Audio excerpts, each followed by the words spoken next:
Hi guys, I'm gonna just jump straight in with Rochelle's point of view.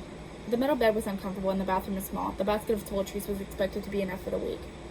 I felt like I was in jail, though I'd never been. I sat on the metal bed while Tina sat in the little chair she had brought along. $3,000 a month to keep us quiet. It hardly seems fair. These people didn't know what they were dealing with. I sighed, looking at the floor. I hadn't seen any bugs in here. They were probably all trapped under the nailed tiles. If you don't want to talk anymore, you don't have to. I'd only told Tina about my concerns for my family, excluding the thought of the potential baby inside of me. I didn't want to let it slip that I'm probably pregnant. I don't know why I bothered trying to hide it. I'm sure the doctors would figure it out through an IP. I shake my head. I have nothing more to say. I want to get out of here. I understand.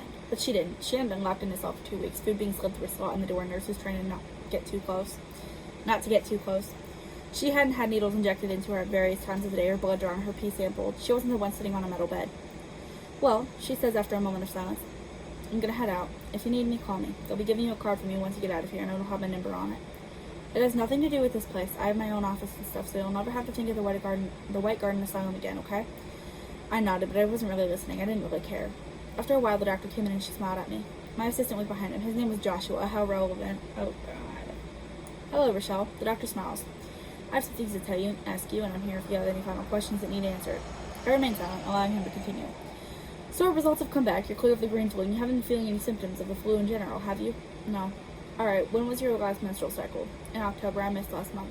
I answered, picking at my nails. I'd lost all my nail polish by now, and I was running out of things to pick out, but it was a bad habit I couldn't break. Alright, and have you been sexually active lately? Not really. Well, we believe you're pregnant. Now we're going to let you go, but you have to come to your doctor every Friday for updates. She'll help you with everything, the ultrasounds, gender reveals, and she'll be there for the birthing if you'd like. You can trust us. We're not the bad guys. I almost said I know, but that would be lying. I don't trust them, not the way they want me to. I'm led to the lobby by Joshua, and he wishes me luck and congratulates me on my baby. I was scared. What if I miscarried? How would I tell them? If they didn't know how to pass a miscarriage, they wouldn't know either. It's not something I talk about a lot, if I ever do talk about it, besides when it's relevant to the conversation. I sat next to Nick, and he was leaning back with his eyes closed, probably sleeping. I don't blame him. It was hard to sleep on those beds. It was hard to get sleep on those beds. Same thing. After an hour with no sign of Josh, Dr. Evans comes out to the lobby, introducing us to a woman named Julia who will be taking us to our new homes. We filed onto a bus, and she gave us instructions to not talk to anyone who would be crowded around, waiting for answers from the survivors. When we got off the bus, Julia scared away some of the reporters, but cameras still flashed, and there were still questions hurled at us. We ignored them. I didn't even know what half of them were asking. When I got my house, I took the keys and disappeared, wishing I could destroy everything here. It was a nice house. I could make something of it with the right person. Nick, you say that like you don't know who you want to settle down with. I sank down the wall at the end of the hallway upstairs, holding my head in my hands. I hated it here. There's no memories. This is just so the government can keep us under control.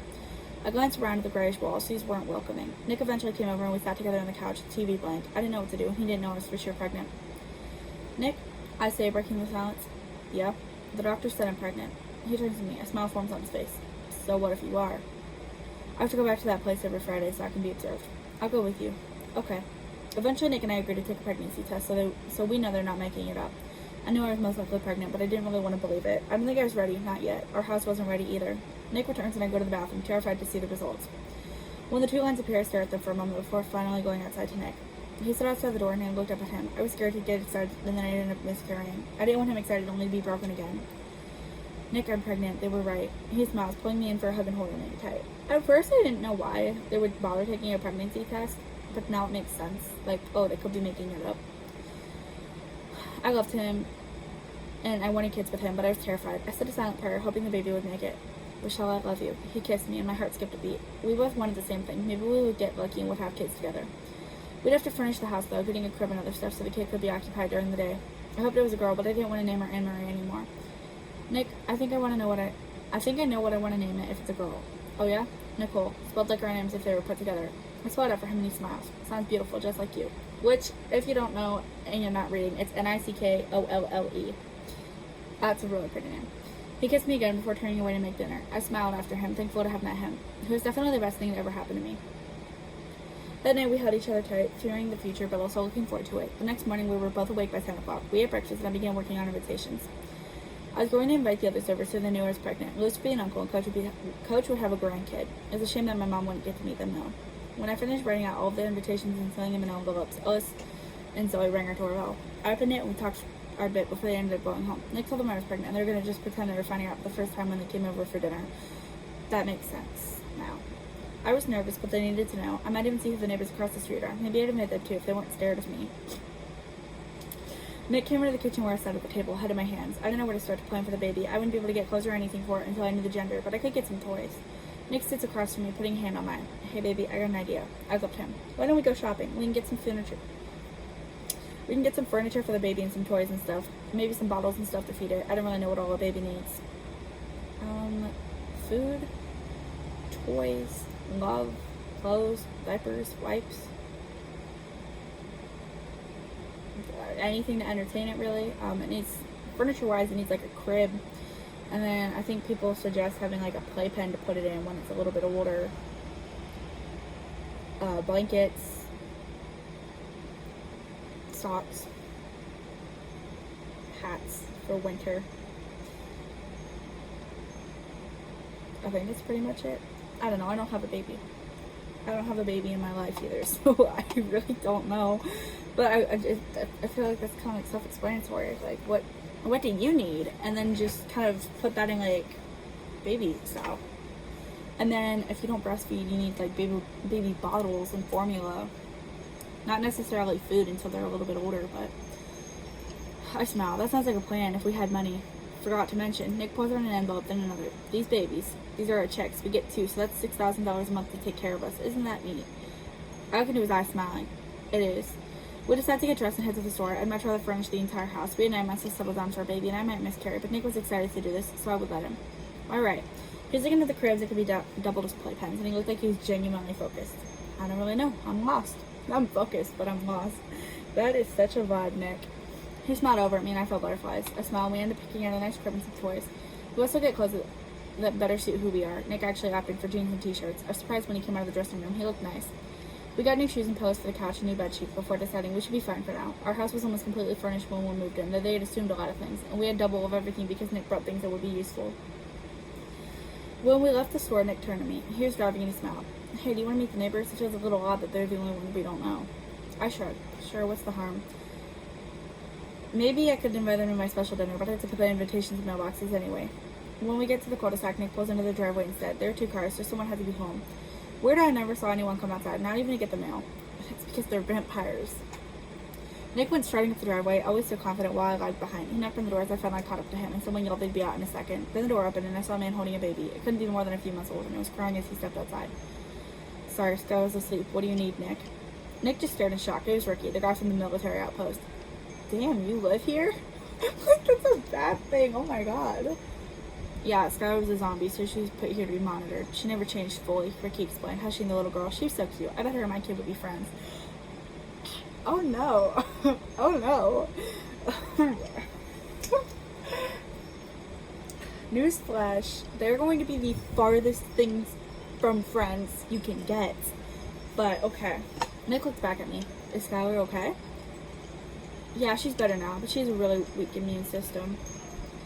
Ricky and Nick talked some more while I stood impatiently. Something about Ricky felt wrong, I don't know. He was taking care of his sick wife and 2 kids, but he seemed weird, like it was hiding something. He was trying to appear normal. Dang, Rochelle, you're just, like, out for blood, my love.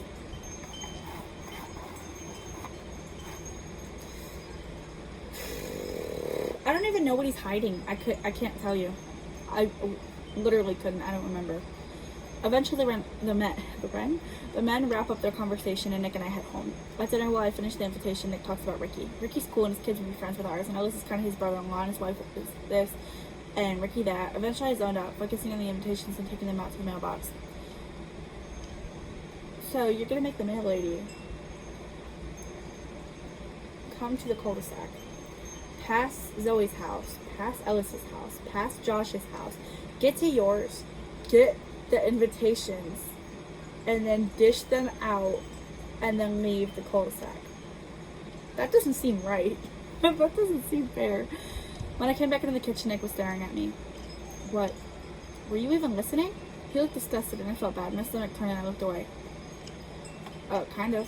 You just got up and left. You didn't even tell me to hold on. Oh my god, now I feel bad. Sorry.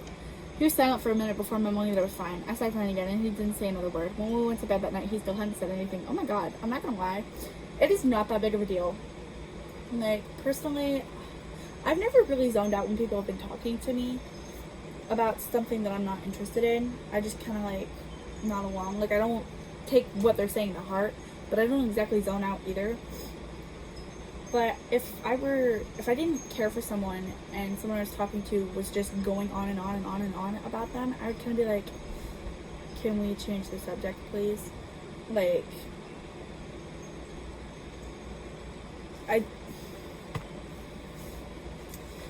say my friend dislikes somebody, or no, I dislike someone, my friend is telling me about them because they're friends or whatever.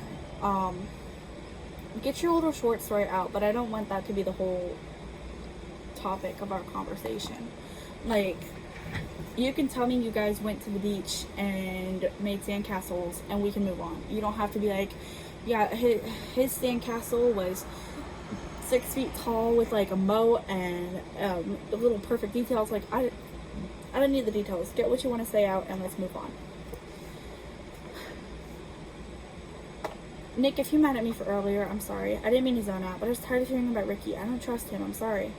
It's fine. Nick replies, coming into the bed and pulling the blanket over him. Nick, I said it was fine. He snaps and I hug myself. I'm sorry, I whisper. He sits up and looks over at me. It's okay, Rochelle. I didn't mean to completely zone out like that. Also, I feel like Rochelle has a lot of other things on her mind. Like, she's always been kind of scatterbrained. That's what I kind of tried to paint her out to be, but not in a like a bad way. I just feel like he should have a little bit of sympathy. She's carrying your child. Have some sympathy, sir. Maybe she's worried about that. You know, she's got a tragic past. I don't know if I said that. She says I didn't mean to completely zone out like that. I understand. He kissed me, holding me close and holding my stomach while we fell asleep. He was excited and so was I. I didn't want to run him off, and now I had to be careful not to scare him off. My baby couldn't grow up knowing its dad. I could never live with myself, especially since his dad is such an amazing person. I closed my eyes, hoping things would work between me and Nick.